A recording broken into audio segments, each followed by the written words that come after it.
What if the plane that vanished with 239 people on board was never truly lost? What if faint radio signals, long ignored, have finally revealed its resting place? And in 2025, governments are preparing to search again. This isn't just a mystery. It could be the turning point in aviation history. Biggest aviation mystery of all time, the disappearance of Malaysian Airlines Flight MH370, about to be solved. Most of us know the simplified version of the story. MH370 takes off from Kuala Lumpur, flies toward Beijing, then disappears. But that summary leaves out the twists that made this tragedy so haunting. At 12:41 a.m., Malaysia Airlines Flight MH370 lifted into the night sky. Ordinary, uneventful, packed with families, tourists, and business travelers. For the first 30 minutes, nothing seemed out of the ordinary. Smooth climb, calm voices on the radio. Then at 1:19 a.m. came the last words ever heard from the cockpit. Good night, Malaysian 370. 2 minutes later, the transponder, the device that makes aircraft visible to civilian radar, went dark. To controllers, the plane had simply vanished. But military radar still picked up a mysterious blip. Only this blip didn't follow the flight plan. It made a sharp turn west, crossing back over Malaysia and out toward the Andaman Sea. A deliberate move, not an accident. For another hour, the radar tracked the plane until 2:22 a.m. when it blinked off the screen northwest of Penang Island. After that, nothing. Imagine sitting in that control room, watching a passenger jet erase itself from the map. No distress call, no explanation. Just gone. Yet MH370 wasn't entirely silent. While radios went quiet and radar failed, the aircraft's satellite system still whispered faint signals into space. These weren't designed for tracking. It was simply a maintenance ping, like a machine saying, "Still here." Over 6 hours, 7 of these handshakes reached an Inmarsat satellite high above the Indian Ocean. Engineers clung to them like breadcrumbs. By analyzing timing delays and Doppler shifts, they drew vast arcs, curves that stretched north across Asia and south into the desolate Indian Ocean. The northern path was quickly ruled out. Too many radars would have spotted the plane. That left the southern route. At 8:19 a.m., the final ping came. By the math, MH370 had likely run out of fuel somewhere along what became infamous as the Seventh Arc. And so began one of the most expensive searches in history.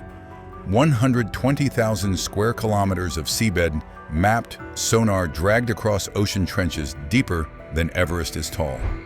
Years of searching, hundreds of millions spent, and yet, nothing.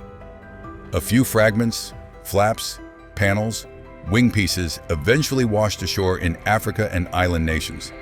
Enough to prove the plane ended in the ocean, but not enough to answer how or why. With no wreckage and no black boxes, investigators leaned on a grim theory that Captain Zaharieh Ahmad Shah hijacked his own plane. The narrative was neat. Turn off communications, depressurize the cabin, let passengers lose consciousness, then fly south until fuel was gone. A ghost flight. It fit headlines. It satisfied the public need for answers. But when experts dug deeper, the cracks appeared. The final satellite data suggested a sharp dive, not a gentle glide. Descent rates of up to 15,000 feet per minute. More like a nosedive than controlled flight. Debris evidence contradicted the glide theory. Flaps were retracted, edges shredded, impacts violent. If the pilot had tried a water landing, we would expect smoother wreckage and larger floating pieces. Instead, the fragment screamed, high-energy crash. The search itself failed. The Seventh Arc was treated as gospel, but it relied on stacked assumptions. Fuel burn, autopilot, straight-line paths. None of it yielded results. The rogue pilot theory was convenient, but the evidence was messy. Families weren't satisfied. Aviation experts grew frustrated. Something wasn't adding up. Enter Richard Godfrey, a British aerospace engineer, long retired with an appetite for puzzles. Where others accepted the failure, he asked a radical question. What if the plane left clues and signals nobody thought to check? His idea centered on something called WSPR, Weak Signal Propagation Reporter, a quirky system run by amateur radio enthusiasts.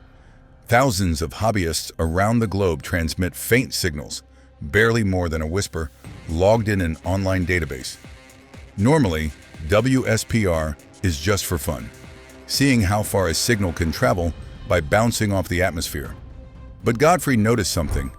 When a large object, like a jet, crosses a signal path, it leaves a disturbance. A tiny flicker in strength or frequency, insignificant on its own, but preserved in billions of data points online. Godfrey's insight. If MH370 flew across the Indian Ocean that night, it must have crossed dozens of those invisible threads, and each crossing should leave a mark. What followed was years of painstaking work. Godfrey combed through more than 200 billion WSPR records. He filtered out interference from solar storms, background noise, and natural distortions. He looked only for anomalies strong enough to suggest something real. He found 130 disturbances lining up with MH370's flight timeline, each matched within minutes of the known satellite handshakes. When plotted on a map, they didn't scatter randomly. They formed a coherent track, a curve southwest, then south, ending at a single spot, 29.128 degrees south, 99.934 degrees east.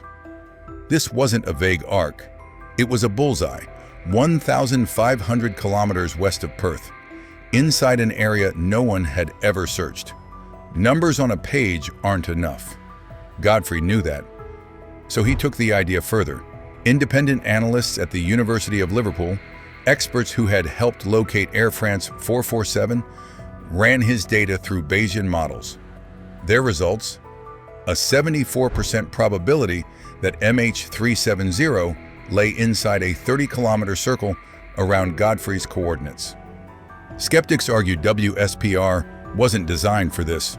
True, but neither were X-rays meant for medicine or GPS for coffee shops. History is filled with accidental repurposing. Even WSPR's inventor admitted planes can disturb signals. He only doubted whether historical data was usable. Godfrey proved otherwise. Then came the ultimate test. A Boeing 777 was flown along suspected corridors while WSPR stations listened.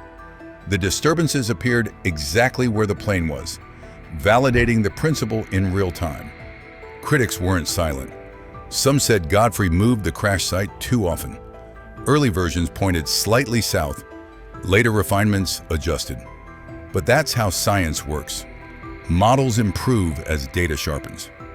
For more than a year now, his location hasn't shifted. Others said, but no wreckage has been found there. True, yet drift simulations of confirmed debris, like the Flaperon from Réunion Island, trace back to the very zone Godfrey pinpointed. Independent oceanographers reached the same conclusion. The currents converge on his hotspot. Every objection, every doubt, seemed to push the evidence back toward the same patch of ocean. For the first time in years, hope has shifted from speculation to action. In January 2025, Malaysia signed a new contract with Ocean Infinity, the deep-sea exploration company that led the 2018 mission. This time, the search area is a 15,000 square kilometer box, zeroed in on Godfrey's coordinates.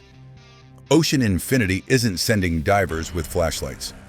Their arsenal includes robotic submarines, Hugin autonomous vehicles that can dive 6,000 meters and map the seabed with detail sharp enough to spot a car wreck. And the deal is, no find, no fee. Ocean Infinity is gambling tens of millions of dollars on Godfrey's math. They get paid only if they bring wreckage home. With their fleet, they can scan the entire zone in about a month. 10 years of mystery could end in 30 days.